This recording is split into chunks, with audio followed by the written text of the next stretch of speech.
Good morning, Ron. How are you? I am doing great. Yourself? Oh, having a good day. Yeah. I'll say it's been a challenging day so far. Just trying to get this thing recorded and You're started. right. You're right. But that's what makes it fun when it's challenging. If it was just easy, we wouldn't enjoy it. That's true. That's You know? absolutely true. I like to believe that anyway. Topic of the day? Today we're talking about millennials. Oh, one of my favorite topics. Yes, yes. We had a conversation with somebody the other day, and it triggered this topic, and the question was how do I get millennial behavior out of millennials? And I thought that's a very interesting question, and it made me think, why is that the idea of what needs to happen? So when started thinking about that, and it's like, well, all right, let's kind of start trying to identify what a millennial is, right? And Good start. When we look at some of the societal definitions of what a millennial is, we're looking, ages 14, sometimes into their mid 30s, I think now at this point, and that's a different generation than me, and that's a different generation than you.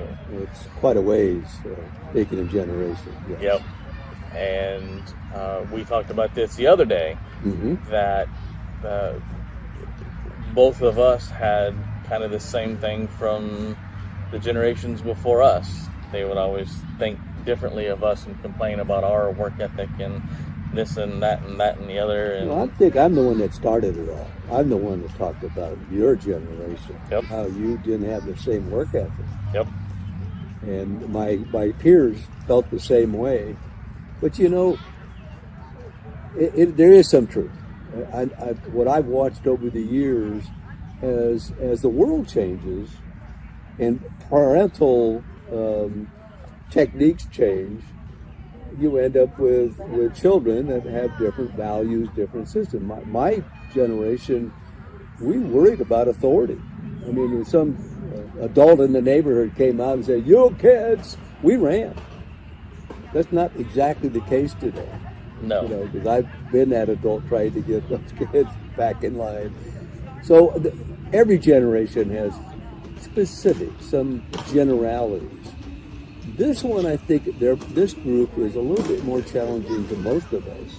I think that a little bit of a difference is because of maybe entitlement, maybe helicopter parenting, where kids are they're picked up and taken places. I had to either hitchhike as a kid, Oh, wow. walk, bicycle. Yeah. I rarely had an adult, drive me somewhere, So there is some differences, I think, especially with this group, that is especially challenging to managers from a different generation. And I will give them that. It's just not about the work ethic. It's how everybody look at the world differently. Yes. And you get a whole group that comes in that seems to, not react the way you expect them to do. Of course, your buddy that said, "We need to change them." Right, yep. Good luck with that. And I think where you were leading the conversation was that maybe we ought to look at their characteristics, their cultural aspects that they own and operate under, and see what we can do when it comes to leadership and motivation and getting them on board inside our little company or whatever, or an entrepreneur or whatever we're doing. And I'm sure that it is a challenge. And Yeah. I've seen it. You've seen it. I think from an organizational, structural standpoint, it's a lot easier to change one than it is to change many. And when the many is your workforce is now becoming a millennial age workforce, you'll have a harder time changing all of them than you will be changing the couple of management structures that are over them. I think it's best that managers look to some creative ways to be able to work with these people, because, quite frankly, the older we get, we're moving out of companies, organizations, because of our age, and they're moving in just by the sheer numbers. Yep. This is a huge population.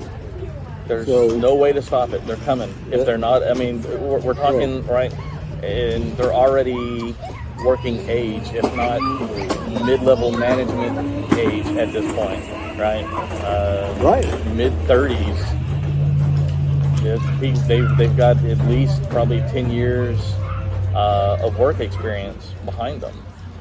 So let's talk about, I think, some of the things that when they come into the workforce, what they're looking for, and really they're not so outlandish for most of them. When they're asking for, I want to be engaged. I want to know what your mission is of this company. I want to be able to identify with what you do here, because it's important to me, this higher purpose. I want to be in the know. I want to have transparency. When that word came out a few years ago, they want things transparent. They want instant communication. They want instant feedback. A lot of these things I've been preaching for years anyway. Ken Blanchard, an old management consultant, wonderful guy. I don't know if you've heard him, and listen to him. But he said feedback is the breakfast of champions. Just before the millennial population, people need feedback on their work performance. What's going on with the company? How do I help out? Tell me who's doing what, where. They want to be involved. They want to be involved, and so that's nothing really new. There's a couple of little things that I think have a little nuance that's hard to know. A lot of the young people I ran into in the organizational structure, they want to be able to walk into the CEO.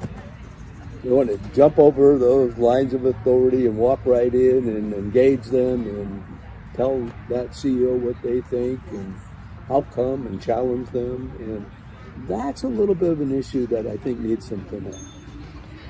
Yeah, they're definitely more used to a flatter structure. Yeah. And I think the biggest part of that and the biggest problem of that is having not maybe worked in a structure like that before, realizing that everybody has a specific role within that organization. And when you try to work outside of that structure, things start to break down, both professionally, both relationship-wise, and even organizationally. And so part of that problem, again, I think is going to be that we've got the generational gap between the two, right? At the upper level, you've got one generation, and at the other level, you've got a different one. Mm-hmm. And how do you blend the two really does kind of need to be that middle structure, that middle part of the organizational structure that says, okay, this is how we blend it, right?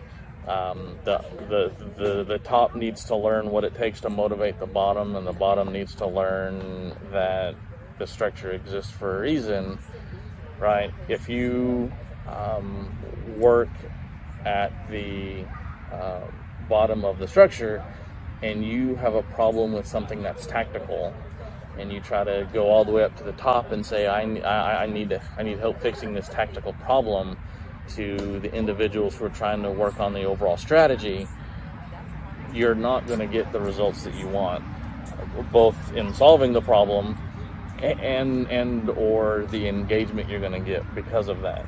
Right. It's a conundrum for sure, and I think that the educational piece that I think is missing in a lot of organizations, again, before all this, was missing, like orientation. Typically, here's the organization, the chart, here's the benefits, sign up, here's our employee handbook, here's the manual, read those, sign, and a couple hours later you go to work. And you're done. You're done. Yeah, you never hear anything else about it again. Never again. And so, they created something called onboarding. They try to extend that even more. And some companies are very good at that, and most companies I don't think are, because that, to me, the onboarding piece is all that education about how do we operate here? What is our culture? What do we value? Here's our mission. Where's that corporate mentor? Yeah. Or that business mentor that says, okay, you're new to this living organism, because the business is a living organism made up of all the individuals, and you need a way to learn how to adapt to work within that organism. And when you're just kind of dropped in, and if you're not already accustomed to that type of culture that's already in that organization, it's going to be very difficult from the onset. Not saying it's not possible to fix and turn yourself into a working part of that team, but it would be so much more effective to have a mentor help you understand and work within the way that organization works. Who do I talk to for certain things? How do I do it? What are the expectations? Well, and the other thing is that I'm always listening to you when you're talking, and I'm thinking other things. One thing that hit me was, when you're new to a company and you're a millennial and you're not coming from that generation where loyalty at all costs. I'll work here for 40 years and then get my gold watch and leave. These folks they vote with their feet. So if they're in that company and that loyalty factor, that's interesting. It's mostly you have to earn my loyalty. That, a couple of months, I can walk across the street, or I can go back to school, or I really want to go tour Europe for a year. Well, I'm living at home, so, I can take a couple of weeks off and find something better for me. Yep. So their turnover rate is a lot higher. There was an interesting, I guess you can call it an adage that I saw, and it basically reads, why are you loyal to a company that will have your job posted before your obituary? That's good. And when that mindset exists on both sides of it, both on the corporate side and on the employee side, loyalty is nowhere. The company is loyal to itself, and the employees are loyal to themselves. So if you want loyalty, somebody's got to change, and it's not going to be the employee changing. Unfortunately, just because our current culture doesn't have that. No, it doesn't. And I think, at least when I started out in Silicon Valley, everything was old style. Loyalty was big. You went to work for Intel, you stayed there. That was great until there was an electronics recession. And you couldn't, it's labor intensive. You had to cut huge amount of people. So you could cut 10% of your workforce and 1,000 people could walk out the door. Well, once that started happening, loyalty all of a sudden was, I got to be loyal to me just to survive. Huh? No, I'm going to land on my feet somewhere where, they're going to take care of me, and I'm going to avoid that when this happens to me. I'm going to learn to fend for myself. And then it's funny because a couple of years later, the manager would look at me and say, why is anybody loyal? Well, because we lay them off all the time. Yeah, and if you'll do it to one, you'll do it to 100. And they know it, and that's their friend that walked out the door, and they know I could be nice. Yep. So people got smart. They got the education, they got the skills so that they wouldn't be caught the next time unawares. They always had a resume ready to go, contacts out there. So, the world we live in is you have to earn your employees' respect. You've got to start to really understand who they are, whether it's a generation or an individual. You've got to know that. And you've got to cater to that. Not maybe cater is not to sound like you're grubbing to them. You don't have to do that. You just have to know who they are. It's just smart enough. You got to be smart enough to be able to understand and keep them motivated and happy and enthusiastic about what you're doing. Because you want them there. We talked last time the expense of replacing that person. Huh? So there's a lot that goes on here, and in fact, in a way, I'm just talking about this topic. I've started to say, I kind of welcome these millennials. This challenges us to be better managers and leaders, and why not? Yeah, I think it's a good idea. And I know that you and I got a lot of courses and coaching modules and things to address all these issues. We've been there.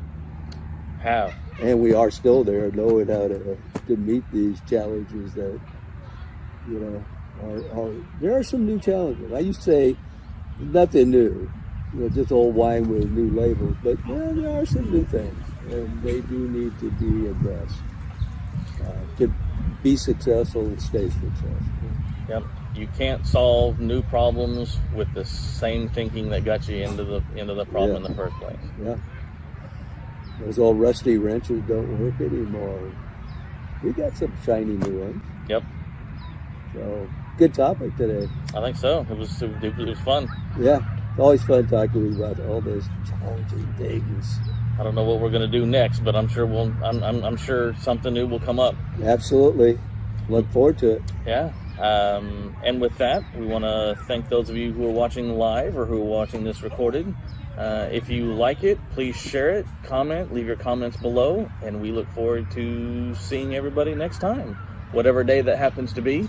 Thanks to technology challenges, we are slightly off of what we were hoping to be as the schedule, but we will keep these coming, so keep an eye out for them. And we thank everybody for watching. Okay. You're Corey, and I'm Ron. That's us. That's us. All right. See you again.